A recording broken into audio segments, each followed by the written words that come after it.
স্বাগত ডিবিসি সংবাদের সাথে আছি সুরভি আলম তরুণী। যাদের রাজনৈতিক পুঁজি নেই, জনগণের প্রতি আস্থা নেই, সংস্কার নিয়ে বেশি উচ্চবাচ্য করছে তারাই। সংস্কারকে ইস্যু করে নির্বাচন প্রক্রিয়াকে ব্যাহত করা হচ্ছে বলে মনে করেন বিএনপি নেতারা। এর ফলে দেশ ক্ষতির মুখে পড়বে বলেও শঙ্কা তাদের। বিএনপি নেতারা বলছেন, সংস্কারের নামে নির্বাচন থামানো হলে তা হবে ফ্যাসিস্টের আচরণ। অন্তর্বর্তী সরকারের ৮ মাসে সবচেয়ে বেশি আলোচিত রাজনৈতিক বিষয় সংস্কার ও নির্বাচন। তবে এই দুই ইস্যুতে সরকার এবং বৃহত্তম রাজনৈতিক দল বিএনপির মধ্যে যথেষ্ট মতপার্থক্য রয়েছে। এই বাস্তবতার মধ্যেই সংস্কার নিয়ে জাতীয় ঐকমত্য সৃষ্টির লক্ষ্যে রাজনৈতিক দলগুলোর সঙ্গে ধারাবাহিক বৈঠক করছে জাতীয় ঐকমত্য কমিশন। অন্যান্য দলের সঙ্গে একবার করে হলেও বিএনপির সঙ্গে এরই মধ্যে বৈঠক হয়েছে ৩ বার। সংস্কারের অনেক বিষয়ে একমত হলেও গুরুত্বপূর্ণ ও মৌলিক কিছু বিষয়ে বড় মতপার্থক্য রয়েছে বিএনপির। সরকার আগেই ঘোষণা দিয়েছিল, ঐকমত্য কমিশনের সাথে বৈঠকে রাজনৈতিক দলগুলোর মতামতের ভিত্তিতে হবে জুলাই চার্টার, যেখানে স্বাক্ষর করবে সব দল। কিন্তু সংস্কারের এমন প্রক্রিয়াকে নির্বাচন পেছানোর কালক্ষেপণ মনে করছে বিএনপি। যাদের কোনো আসলে পলিটিক্যাল ক্যাপিটাল নাই, যাদের কোনো জনগণের উপর কোনো আস্থা নাই, এগুলোতে ম্যানুফ্যাকচার করতেছে। এটা এতদিন সময় তো লাগার কথা না। কিচ্ছু না, একটা চার্ট করবে কোথায় কোথায় ঐক্যমত হয়েছে। এটা পাবলিক করলে সবাই জানলো কোথায় ঐক্যমত হয়েছে, কোথায় হয়নি। যেখানে ঐক্যমত হয়েছে ওই সংস্কারগুলো ১ মাসের মধ্যে সমাধান করা সম্ভব। সনদ সই করে নির্বাচনের ডেট ১ মাসের মধ্যে দেওয়া সম্ভব। এগুলো করবেই তো হচ্ছে পার্লামেন্ট, এটা তো করবেই তো হচ্ছে জনপ্রতিনিধিরা, নির্বাচিত জনপ্রতিনিধিরা। তো সুতরাং সেই জায়গাতে আস্থাশীল হতে হবে অন্তর্বর্তীকালীন সরকার বা যারা এই কথাগুলো বলছেন, যে আগে আমরা এটা সেরে নেই, তোমরা আপাতত বিশ্রাম নাও, আমরা আগে এই কাজগুলো করি। এইটা মানে পলিটিক্যাল যে ডিনামিক্স, সেই ডিনামিক্সের এগেনস্টে জিনিসটা চলে যায়। নেতারা বলছেন, সংস্কার ইস্যুতে বিএনপিকে একতরফা দায় দেয়া হচ্ছে, কিন্তু কোনো কিছুর জন্যই নির্বাচন থামানোর পক্ষে না তারা। অন্তর্বর্তীকালীন সরকার আশা করে, চায় এবং আমাদের সার্বিক সহযোগিতার মাধ্যমে, বাংলাদেশের জনগণের সার্বিক সহযোগিতার মাধ্যমে সেটি ডিসেম্বরের ভিতরেই করা সম্ভব। বাট সেই সদ ইচ্ছাটুকু আমাদের থাকতে হবে যে না, আমরা একটি অবাধ সুষ্ঠু নির্বাচন আয়োজন করব। সংস্কারকে নির্বাচনের বিকল্প হিসাবে দাঁড় করানোটা এটা ঠিক নয়। যদি এইরকমই কিছু করা হয় বা বলা হয় এবং এটাকে থামিয়ে রেখে, নির্বাচনকে থামিয়ে রেখে আমরা এটা করি, এই কথার মধ্যে দিয়ে এক ধরনের ফ্যাসিবাদেরই সুর ধ্বনিত প্রতিধ্বনিত হয়।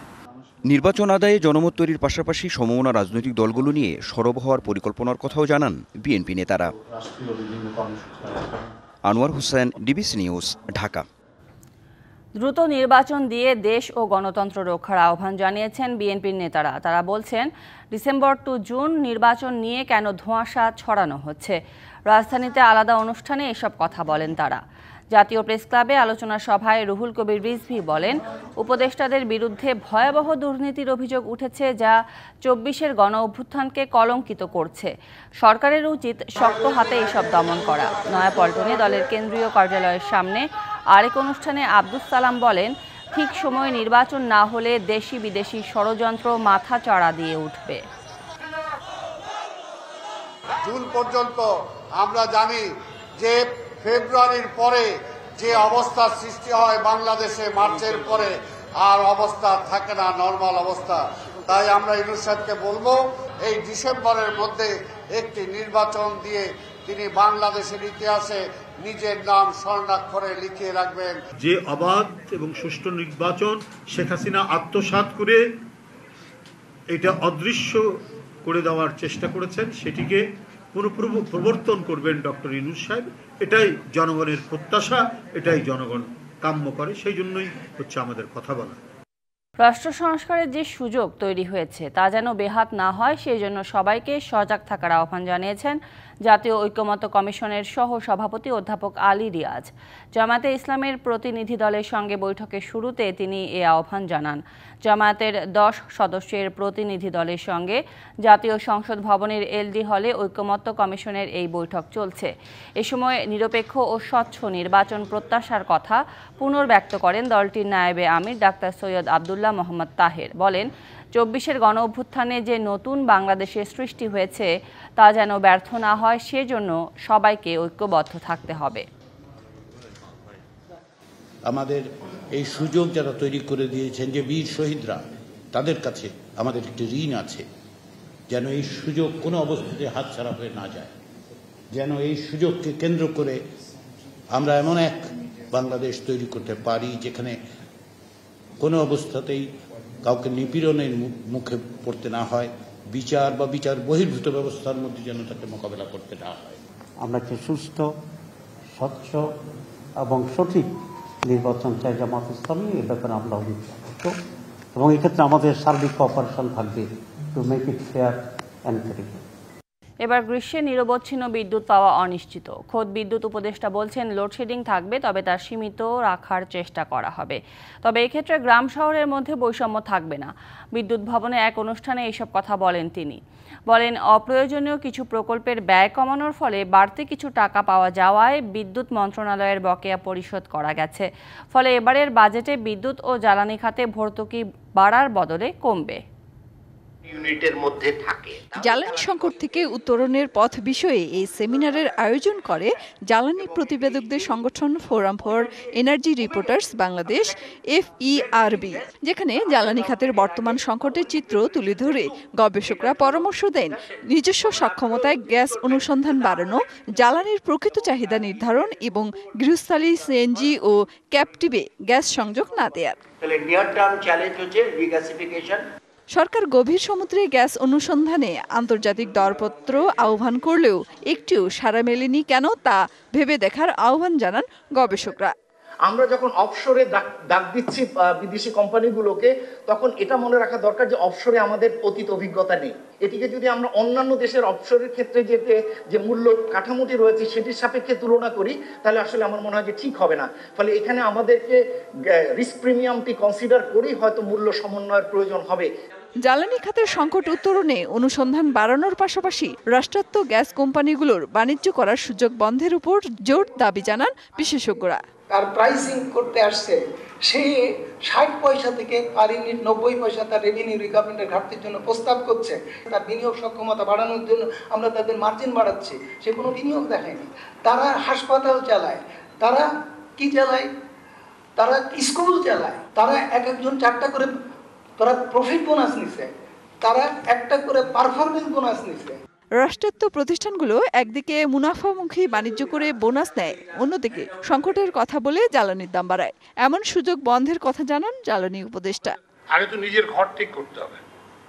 ওই যে শামসুল আলম সাহেব বললেন যে এখানে তো সবাই আমাদের যারা বিদ্যুৎ কোম্পানি, জ্বালানি কোম্পানি, ওরা তো একটা মহা প্রফিটেবল কোম্পানি। ওরা মনে হয় যে ওরা অ্যাপল কিংবা কি বলে যে গুগল কিংবা ইয়ের মতো কি বলে এদের মতো প্রফিটেবল কোম্পানি, বোনাসের শেষ নাই।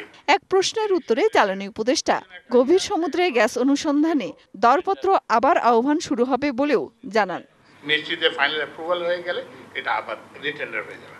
মেহের মনি, DBC নিউজ, ঢাকা। ঐকমত্য কমিশনের সঙ্গে বৈঠক শেষে কথা বলছেন বাংলাদেশ জামায়াতে ইসলামীর নায়েবে আমির সৈয়দ আব্দুল্লাহ মোহাম্মদ তাহের। সরাসরি যাচ্ছে সেখানে। আমরা নীতিগতভাবে একমত হয়েছি। আপনারা জানেন এটা একটা নতুন প্রস্তাব আমাদের সংবিধানের ভিতরে। আমরা শুরু থেকেই যে রিফর্মস প্রস্তাবনা দিয়েছিলাম সেখানে পিআর সিস্টেমে নির্বাচনের কথা আমরা বলেছি। প্রপোর্শনেট রিপ্রেজেন্টেটিভ আলোচনা, তার মানে হচ্ছে সারা দেশেই একসাথে ইলেকশন হবে, কোনো মার্কার ভিত্তিতে বা কোনো দলের ভিত্তিতে, এবং সারা দেশে যে দল যে পরিমাণ ভোট পাবে সেই পরিমাণের প্রপোর্শনেটলি পার্লামেন্টে আসন নির্ধারিত হবে। এটাকে আমরা পিআর সিস্টেম বলেছি। এবং আমরা মনে করি বাংলাদেশের নির্বাচনে যে দুর্নীতি হচ্ছে, জবরদখল হচ্ছে এবং ভোটবিহীন নির্বাচনের যে রেজাল্ট হচ্ছে, এটি তখন বন্ধ হয়ে যাবে এবং টাকার খেলাও এখনও বন্ধ হয়ে যাবে। এটা পৃথিবীর 60-এরও বেশি দেশে এখন প্র্যাকটিস হচ্ছে এবং দু একটি কোশ্চেন ছাড়া বা দিক ছাড়া মোটামুটিভাবে এটা ইফেক্টিভ বলেই সারা দুনিয়াতে প্রমাণিত হচ্ছে। আমরা বাংলাদেশের এই প্রেক্ষিতে গত 3 সেশনের নির্বাচনকে সামনে রেখে যে অভিজ্ঞতা আমাদের হয়েছে, এটা থেকে উত্তরণ ঘটানোর জন্য আমরা মনে করি পিআর পদ্ধতির নির্বাচনটি বাংলাদেশের জন্য উত্তম হবে এবং অনেক ঝামেলা থেকে, নেগেটিভস থেকে আমরা পরিত্রাণ পেয়ে যাব, আমরা এটা আশা করি। আরেকটি বিষয় আমরা একমত হয়েছে যেটা নতুনভাবে সংবিধানের সংযোজন করার জন্যে, সেটা হচ্ছে bicameral system in the election. সেটা হচ্ছে উচ্চ কক্ষ থাকবে, নিম্ন কক্ষ থাকবে, এবং পার্লামেন্ট যেটা এখন যেটা আমরা যে সিস্টেমে যাচ্ছি এটা নিম্নকক্ষ হবে, এবং তারপরে আর একটি উচ্চ কক্ষ থাকবে, যেটা কোনো কোনো দেশে সিনেট নামেও এটাকে অভিহিত করা হচ্ছে। সুতরাং this is nothing new in the world, but it is new for Bangladesh. আমরা ক্ষমতার ব্যালেন্সের জন্য আমরা এই পদ্ধতিতেও আমরা করেছি। আরও বেশ কিছু ইস্যু আছে, আমরা আপনাদেরকে বলেছি, যে আমরা বলেছি, ওনারা বলেছেন, কিছু ক্লারিফিকেশন দরকার, কিছু সংযোজন দরকার, কোনো জায়গায় ছোটোখাটো একটু বিয়োজন দরকার, তাহলে একমত হওয়া যাবে। সেগুলোকে আমরা নেক্সট আলোচনায় আমরা নিয়ে আসবো। জিম্বাবুয়ের বিপক্ষে সিরিজ বাঁচানোর টেস্টে দায়িত্ব নিয়ে ব্যাট করতে হবে ব্যাটারদের। সিলেটের ব্যাটিং ব্যর্থতা কোনোভাবেই যেন সঙ্গী না হয় চট্টগ্রামে, সেই লক্ষ্য নিয়েই তৈরি হচ্ছে বাংলাদেশ দল। চট্টগ্রামে প্রথম দিনের অনুশীলন করতে এসে এমনটাই বললেন টাইগারদের wicket keeper batter Jaker Ali Anik. Chattogram থেকে শাহান পাপনের রিপোর্ট। সবারই রেসপন্সিবিলিটি নিতে হবে, সবার রান করতে হবে, অ্যাটলিস্ট রান না করলেও ওই ফাইটটা শো করতে হবে। ইদানিং বাংলাদেশি ক্রিকেটারদের মধ্যে প্রসেস বাক্যটা ব্যবহারের প্রবণতা বেশ লক্ষ্য করা যাচ্ছে। তবে এই বাক্য দিয়ে নিজেদের খেলার কোন কোন ক্ষেত্রকে বোঝান জাকের আলী অনিকরা, সেটার ব্যাখ্যা পাওয়া গেল অবশেষে।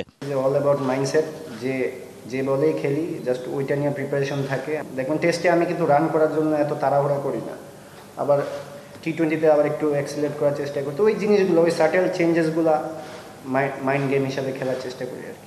প্রসেসের পর মাঠের ক্রিকেট। লাল বলের ব্যাটিং ভুলে যাওয়ায় একটা দল এখন বাংলাদেশ, উত্তরণের পথ জানা, তবুও বারবার ব্যাট হাতে ক্রিজে গিয়ে একই ভুল করা। সিলেট টেস্ট হারের পর টিম মিটিংয়ে কড়া বার্তা, স্টেপ আপ করতে হবে সবাইকে। ব্যাটার যতজন আছে অ্যাটলিস্ট সবাই যেন ওই ট্রাইটা করে, ওই ট্রাইটা করলেই বড় রান করা সম্ভব। আমাদের ভালো পারফরমেন্স করা উচিত, ভালো পারফরমেন্সের উপরে আর কোনো কিছু নাই। সিনিয়র সিটিজেন মুশফিকুর রহিমের ব্যাটে রান খরা। সবাই সব দিন রান করবে না, সব ম্যাচেও না। এই বাণী চিরন্তনী দিয়ে মুশির ব্যাটিং ঢাকতে চাইলেও শেষ পর্যন্ত পারলেন না জাকের আলী অনিক। রান সবারই করতে হবে, হয়তো উনি করতেছেন না, ইটস ফাইন, যে কোনো কারোর সাথেই হতে পারে। উনারই যে প্রতিদিন রান করতে হবে এমন তো কোনো কথা নেই, সবারই রান করতে হবে। বাংলাদেশ দলের জন্য এখন মহা দুশ্চিন্তার নাম চট্টগ্রাম টেস্ট, যেখানে পা হরকালেই গভীর খাত, আর সেই খাত ভর্তি থাকবে জিম্বাবুয়ের বিপক্ষে সিরিজ হারের লজ্জা। ব্যাট হাতে করতে হবে প্রয়োজনীয় রান, আর বল হাতে নিতে হবে প্রতিপক্ষের 20 উইকেট। চট্টগ্রাম টেস্ট বাঁচাতে হলে, অর্থাৎ সিরিজে সমতা আনতে হলে জিততেই হবে ম্যাচ। এমন একটা অগ্নি পরীক্ষার সামনে দাঁড়িয়ে নাজমুল হোসেন শান্তরা। যদিও লাল বলের ক্রিকেটের সময়টা ভালো যাচ্ছে না ক্যাপ্টেন শান্তর নিজেরও। Shahan Papon, DBC news, Chittagong.